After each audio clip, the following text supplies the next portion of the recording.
Hi, and welcome to the Always Evolving podcast. I'm your host, Dr. Elizabeth Fedrick. If you've ever experienced gaslighting or being manipulated in any way, you know just how painful and confusing this type of situation can be.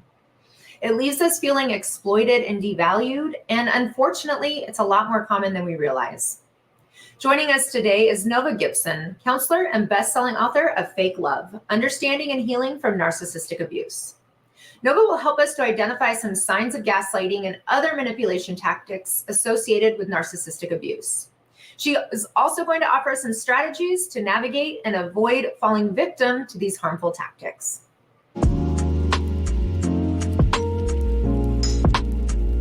It's okay that we don't have it all figured out. We're all just taking it a day at a time. This is Always Evolving with Dr. Liz. Hi, Nova. Welcome to the Always Evolving podcast. Hi, Liz. It's lovely to be here. Thank you for asking me. Absolutely. It is lovely to have you. I am excited to jump into this topic as a relationship expert. This is right in my wheelhouse, so I'm excited to chat. Before we do jump in, tell everybody who you are and what you specialize in. Absolutely. So my name's Nova Gibson, and I'm a professional counsellor here in Brisbane, Queensland, Australia, but I work with clients globally, all over the world, victims and survivors of narcissistic abuse. That's my area of expertise and my absolute passion. Yes, and such an important topic because it is often something that people don't even realize is happening. And people are in it for years and years and don't even know. So yeah, share with us kind of the basis for that, how you even describe narcissistic abuse. Okay, so you'll find a different definition depending on what research you're looking at. So I'm just going to give you my definition. So I define narcissistic abuse as the eroding away of someone's personality by through confusing strategies, gaslighting, projection, breadcrumbs of nice treatment that deflects from the abuse and keeps them in a constant state of confusion. So they become someone that they're not. The narcissist changes them into someone they can manipulate, they can mold into someone who they can control. Yeah, and it is such an insidious experience that you don't even often realize as it's happening until you're already under the spell of it, until you're already so brainwashed. And then even sometimes it's hard to see at that point. But when people are pointing it at loved ones, maybe start to point it out to you. And so logically, you might be like, oh yeah, that wasn't the best thing that they did. But then there's this other side of you that finds yourself defending them or going back to them. Can you speak to that a little bit about that cycle? Absolutely. Well, firstly, victims of narcissistic abuse and coercive control, they go hand in hand. They're pretty much one and the same thing.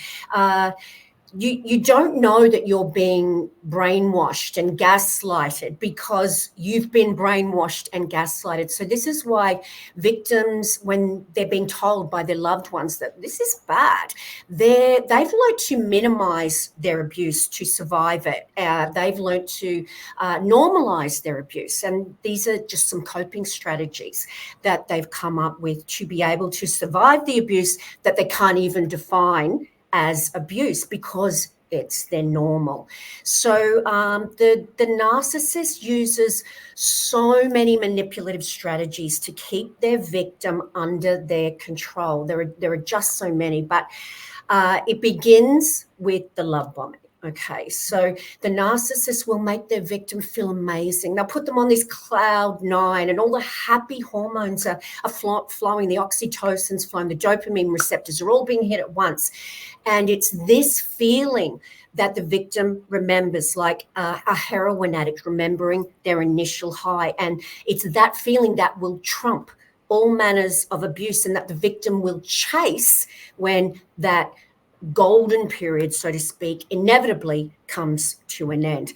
So the narcissist love bombs their victims. So when they can kick back and relax and become who they really are because they know their victim is addicted, trauma bonded essentially to that feeling, then they can't be abusive all the time. So they've got to throw them some breadcrumbs, some reminders of that nice person, the nice person that doesn't exist. Because if they were abusive all the time, it would be easy to leave. So breadcrumbing is a really manipulative technique where they'll just give you a small taste of that nice treatment, which when I speak to my beautiful clients, when they're reflecting on that nice treatment, it isn't really nice at all. It's just that there's such a stark contrast between the good days, which are probably just days they're not being abused overtly, and the rock bottom lows, that those nice times feel like gold. So the breadcrumbs deflect from the abuse, and that's what keeps the victims hooked in the abusive toxic cycle.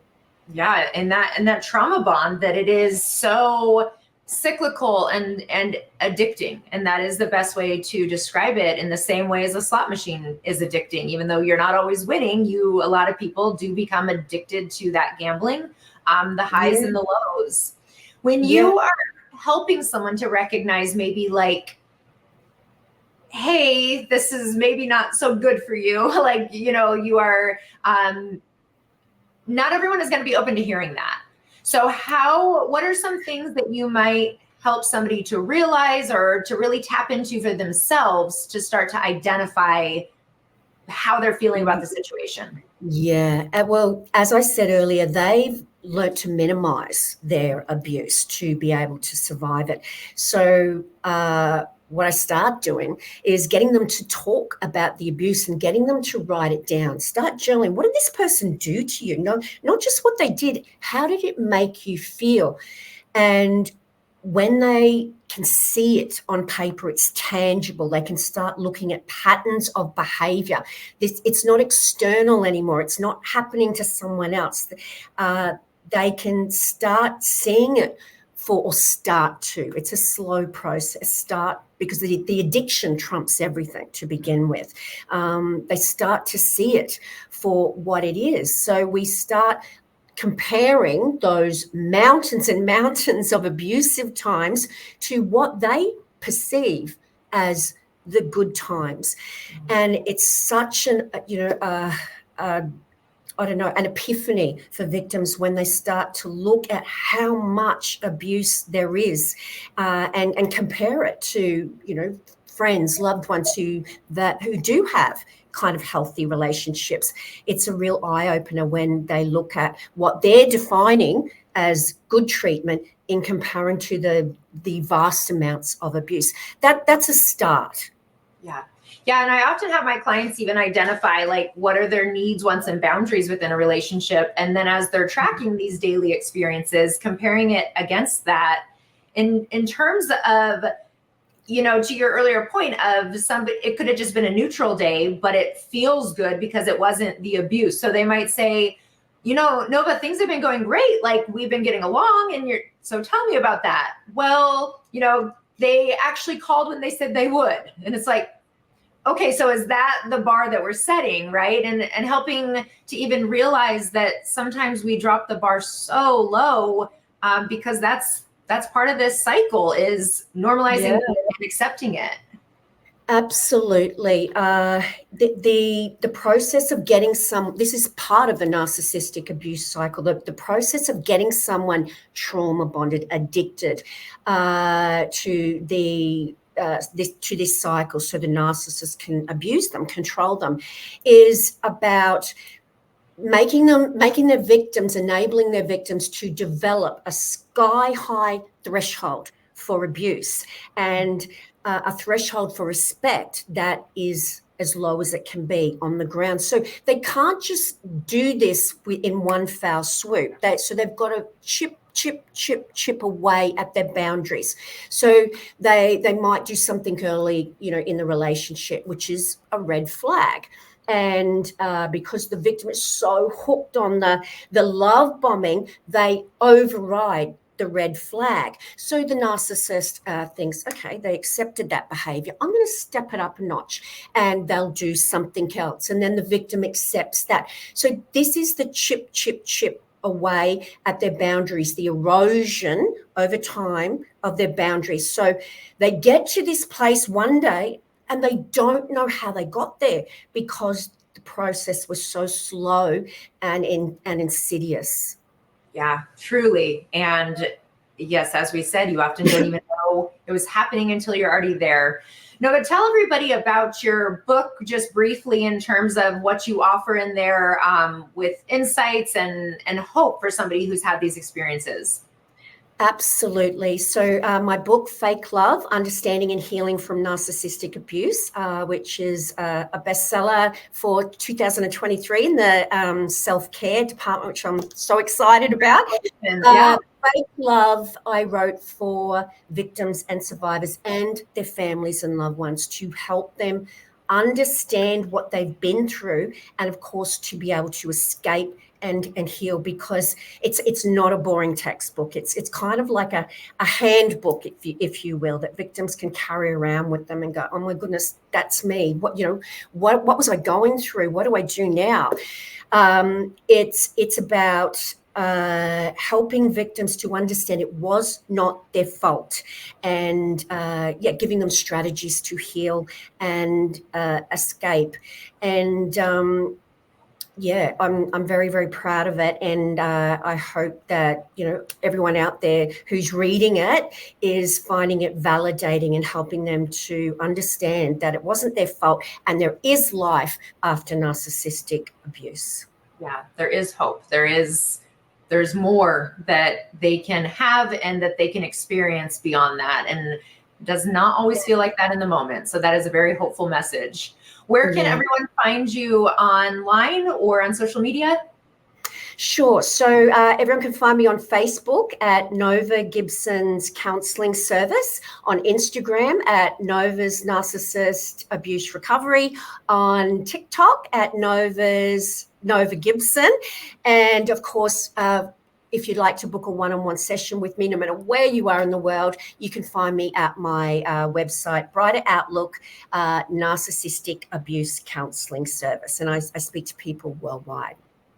Well, thank you, Nova, so much for being here and for all of these really helpful tips. I'm sure people listening, just hearing that they're not crazy, that they're not alone, and that there is hope is such a powerful message. So thank you. Yeah, look, my absolute pleasure. And that was one of the goals in Fake Love too, was to validate your trauma, which is one of the most important things, is to have it validated. It happened. You're not crazy. Yeah. So important. Thank you again. All right. Thanks, Liz. Bye.